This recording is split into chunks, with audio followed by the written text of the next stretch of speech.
Good morning, everybody. Today I want to talk about this concept that is really common when we're talking about a client and therapist relationship. This concept of the importance of ruptures and repairs. Excuse my voice. So the focus of today's talk is to talk about what ruptures are, how they're actually really important for us, what the repair process looks like, why that's so important for us, and where we can take this concept and bring it out into all of our longer term relationships. And when I say longer term relationships, talking about the full spectrum. So, of course, partners or spouses, children, especially family, friends, neighbors, coworkers, anybody that you know over the span of time you have a connection with. We want to talk about this concept of how we can build deeper connection, again on that spectrum, but build trust in these relationships through this concept of rupture and repair. Ruptures are really, the definition of a rupture is when we're left lacking trust in someone. So ruptures happen all the time because we're human, right? We sometimes don't get what we need out of an interaction, or our feelings get hurt in an interaction. Somebody doesn't show up in the way we needed them to, or they said something that really triggered us, or did something that really triggered us. These are all ruptures. And there's nothing that we can do to prevent ruptures from happening. Even those of us that are really working on our stuff, we don't really have full control or a knowing of what is possibly going to trigger somebody else. So ruptures in relationships are normal. They happen all the time. But what I really want to talk about is in terms of a client and therapist relationship. Ruptures there are really important because that's, for a lot of us, and me included, this was definitely my experience. This was the first safe place with my first therapist where not only did ruptures happen, even at a small level, but I got the corrective experience of knowing what a repair looked like and felt like. And this is what has been missing for a lot of us, because this is what we're supposed to get in childhood. And for most of us, didn't get this. So in the client-therapist relationship, sometimes and I'll use myself as an example, right? I don't always know when I ask a question what it can trigger in somebody. Or like what just happened the other day. Scheduling is a nightmare for me, and I double booked, right? And I could see the rupture happening with the person that I had to reschedule. The important piece of that is the trust in knowing that a repair can happen. And when we repair, the connection and the trust between us can be even stronger. And later on in the talk, I'm going to talk about what healthy repair looks like, but I want to really just focus on this rupture piece.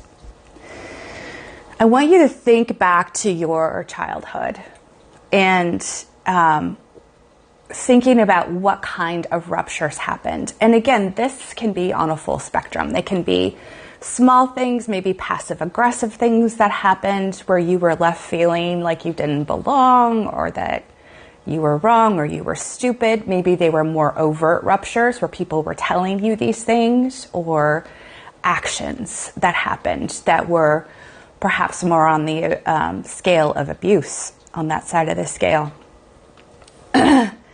I want you to think about how, not just with yourself as a child, but how were ruptures handled in the rest of the family, right? Between your parents or siblings, or parents and siblings, between the rest of the family. How were these ruptures handled? Because this is what's imprinted in us. This is what was modeled for us. When somebody does something wrong or messes up or does something imperfect, how was it handled? And usually what was imprinted for us becomes a blueprint for us, right? So for some of us, that becomes, we just learn that's what happens. This is how we handle it when we do something bad or wrong. And for some of us, this is how we don't handle it. Like we learn, I'm not going to do that. And so I'm going to swing over to the opposite side. And I think that for one of the reasons why I'm talking about this topic is that I see this all the time in my office, where most of the people who end up in my office on my couch are over here on this side, where they have overcompensated. And I know that, speaking personally, that is something that I did too. So I would find myself through my life, through a good majority of my life, walking on eggshells, trying to prevent any ruptures, right?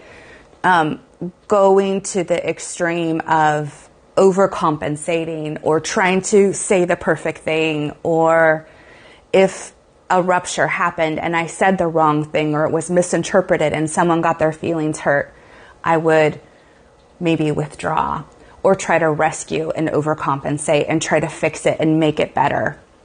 All the while holding this guilt and this shame that I did something really wrong.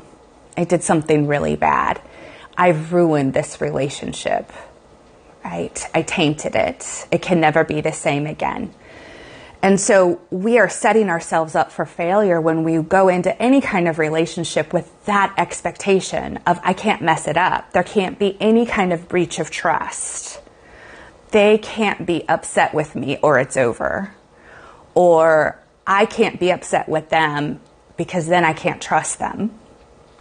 And so then the connection is lost. Our self-worth takes a plummet because we're holding all of this, whether it's anger, resentment, guilt, or shame. And we're not getting what we need from our relationships if they don't have that depth of connection that holds that safety for us. Remember that as human beings, some of our most fundamental needs outside of like physical needs and physiological needs are really the need to be seen, to be understood, and to be heard. And when we don't have deeper connections where we have that safety, those needs aren't being met. And that brings its own kind of pain, right? And for most of us, this is what we're working through. This is what we're working on building. And that relational piece is huge, okay? So we can find ourselves walking around trying not to mess up any relationship. So I have to be perfect, right? Or I have to just always say the right thing. And that's exhausting, and it's not possible. And so when we fail, it can be devastating, right? It can be devastating. So I want you to think, just take a moment right now. We're just going to kind of drop in. And I want you to think about what was modeled for you in your family when there were disagreements or hurt feelings or bad behaviors. Right? How did people handle that? Did they go into anger or blaming mode? Did they just withdraw? Did people in your family go into fix-it mode, peacekeeper mode? So I want you to really just think about what was modeled for you, and then what coping mechanisms did you develop to survive these ruptures going on in your family, whether it was around you or you were a part of it? Did you follow that same blueprint, that imprint that your family set? Or did you take it in a different direction?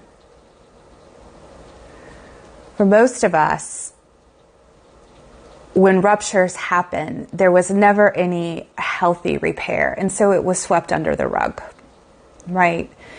For a majority of families, part of healthy repair requires a couple of things, but it requires communication and an understanding of emotions, which is something a lot of people don't really have the capacity or tolerance for, right? Is to have those uncomfortable conversations, to admit to having really uncomfortable feelings.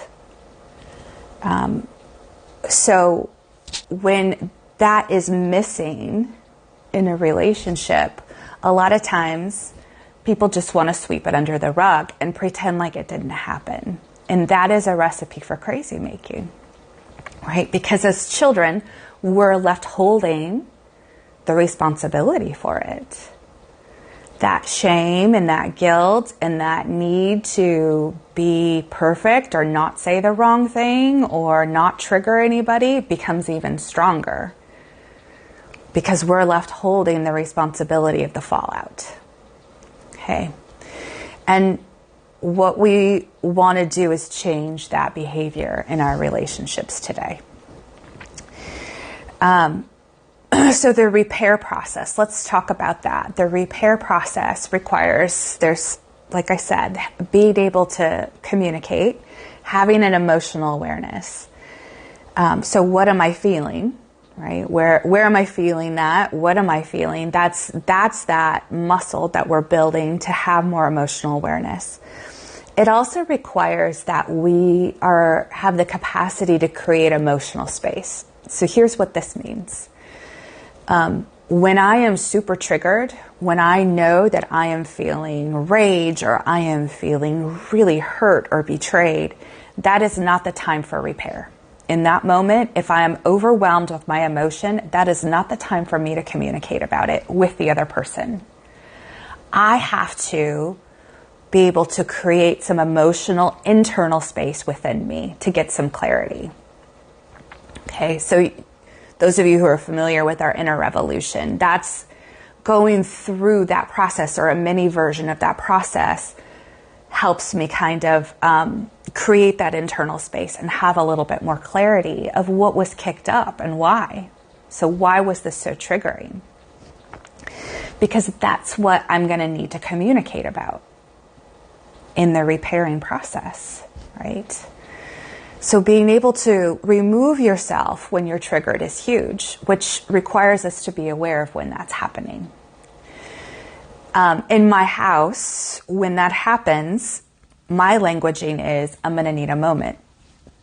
And usually it really only takes me it takes me a few moments to go have a little bit of a release, create some internal space, a little bit of clarity, and then I'm in a space where I can talk about it.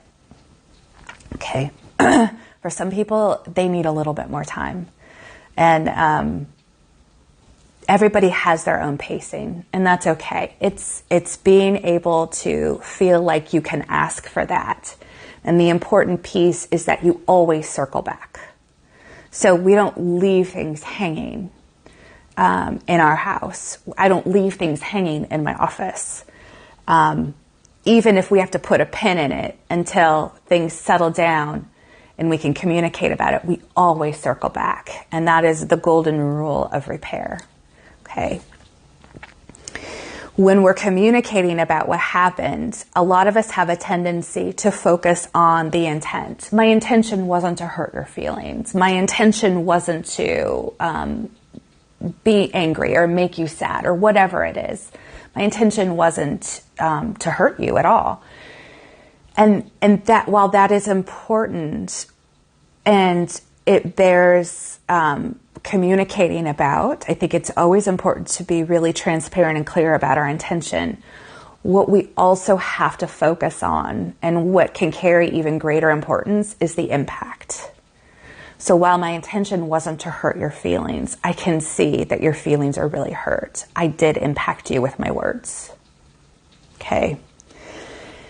That is super important. So we're in the process of repair, we are showing the other person that we see and we honor their feelings. Even if our intent was not to bring that up, I see you and I acknowledge the feelings that you're having. Okay? Super important. This helps us feel a little safer, right? We feel a little more seen, a little more heard, maybe even a little more understood. Okay?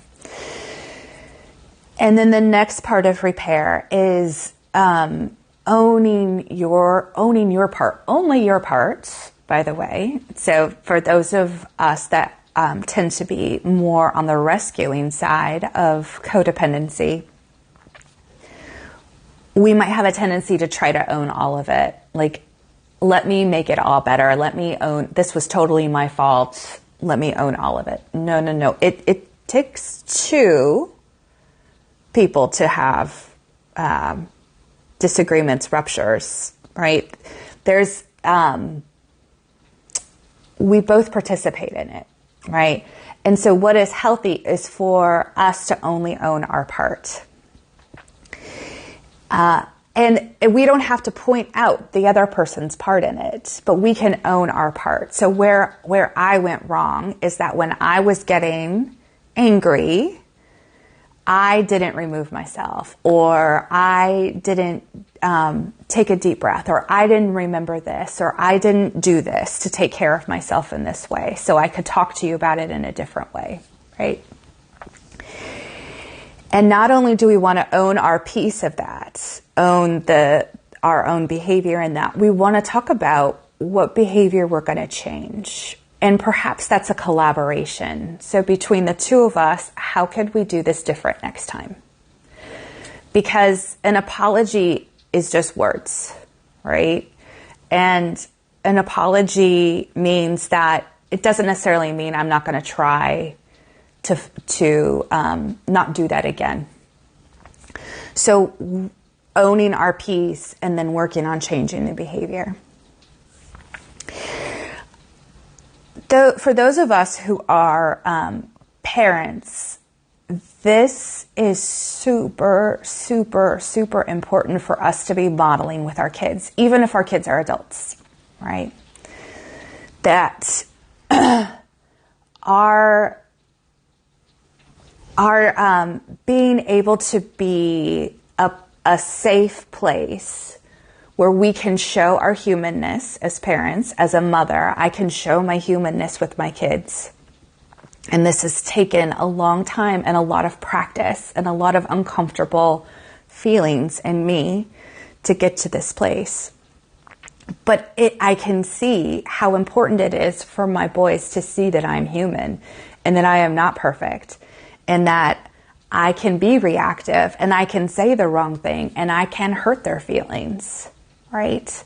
I can misunderstand certain things or not show up for them in a way that they really, really wanted and I didn't understand, okay? What is wonderful about those times is that it's an opportunity for us to actually build trust.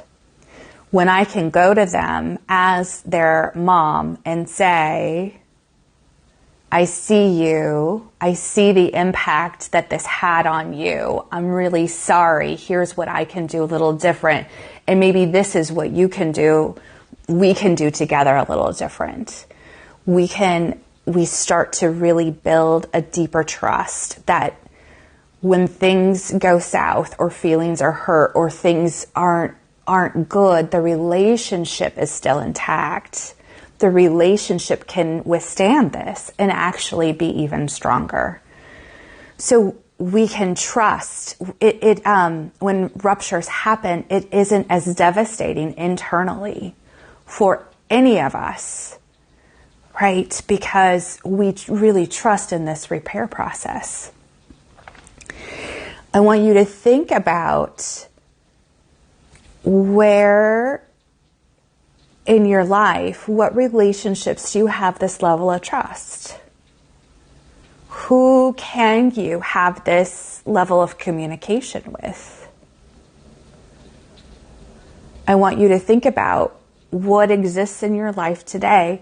And then I also want you to think about with whom, or the people in your life, is there anyone that you would like to build this level of trust with? I do want to talk about what is required, right? Because not everybody is always capable of doing this, having this, being able to step in and participate in the repair. And we do have to be mindful of this. This is why if we're parents doing this with our kids, we are modeling, we're teaching them, this is fantastic. We're helping them to build the capacity to do this so they can go out and have healthier relationships. Excuse me. But in our other adult relationships, usually people were raised by parents who were doing the best they could with what they had, but they didn't have good communication skills and they didn't have good emotional awareness or emotional regulation. So most of us are running around with this same kind of dysfunction in there, trying to prevent ruptures, not trusting in relationships, waiting for that other shoe to drop, right? So I want to tell you that when we are looking around and seeing where we can have this deeper connection, this deeper sense of trust, one of the things that we need to be looking at is, does this person have emotional awareness, first of all?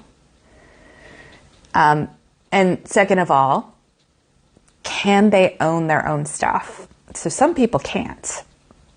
They can't tolerate it. And this is, if this piece is missing, you're not going to get what you need from the relationship in this way. It's not that you can't be in relationship with them. It's that that connection isn't going to be as deep. That safety isn't going to be as foundational or as strong, right?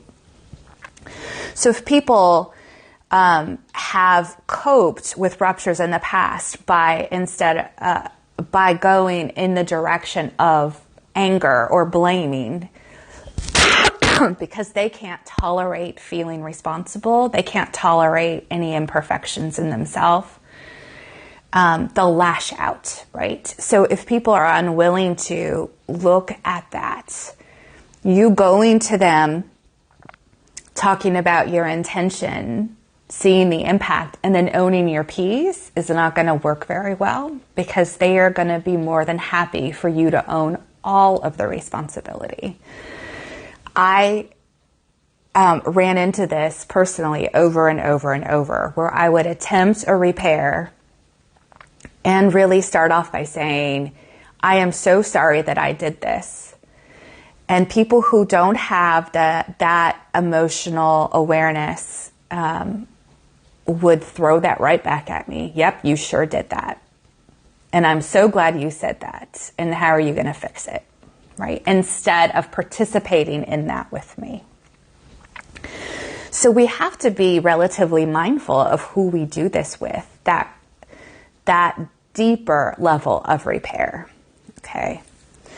The people who don't have the awareness and don't have the willingness to look at that for themselves, we have to just ask ourselves, is this a person that I can, truly, really trust with the most vulnerable parts of me?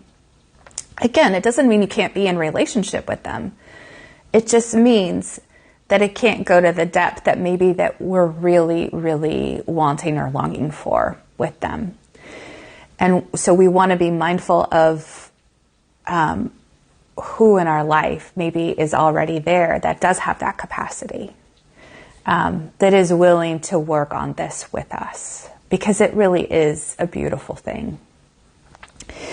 there is this visual that I see every time I talk about this concept of rupture and repair. I think it's a Japanese saying where, or a tradition where if a bowl is broken, they mend the bowl with gold, right? And so it becomes perfectly imperfect. All of the imperfections are actually highlighted with this gold, but the gold is so strong in the mending that it becomes an important part of the beauty of the bowl and the structure of the bowl. So I want you to think about how you can bring this into your life today. Even just having the awareness, more awareness of what your coping mechanisms are, a little bit more awareness of what was imprinted in you, is going to start to open those doors where you can see more opportunities, where you can see where you're trying to overcompensate and you're spending so much energy trying to prevent a rupture when they're inevitable because we're human, right? The way that I work on this with my clients, and this has taken, again, a lot of my own work, is to just trust that my office can be safe enough where we can have, for the first time for a lot of people, a corrective experience where they can tell me how they're feeling about what I said or did and how that impacted them. And then we can work on it, and it strengthens that trust and communication. And nobody is left guessing about what the other is feeling or thinking, or if feelings were hurt. And how empowering is that? Nobody is left with assumptions and wondering. It's all out there, and we can trust that it can be all out there in these really deep connections. Okay, so this is something we want to strive to bring more and more into our life. And think about where you can bring that more and more into your life. All right, thank you for joining me this morning. I hope you all have a wonderful day.